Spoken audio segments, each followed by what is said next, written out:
تفضلي تهاتي وتدادي وتحايلي وتدي في واحد وهو ما فيش منه الرجا، وهي كأنك بالظبط تنفخي في قربة مقطوعة.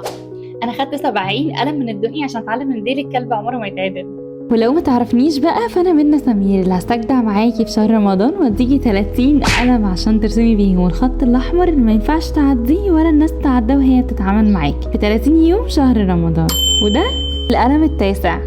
اوعي تدي 100 فرصة لشخص واحد، ادي فرصة واحدة ل100 شخص، لان الراجل لما بيطمن ان هو مهما يعمل مهما يقول مهما يزعل فيها كده كده هترجعلي، كده كده انا ضامنك. هو لو وصل معاكي للمرحلة دي فهو عمره ما هيبطل يجي عليكي.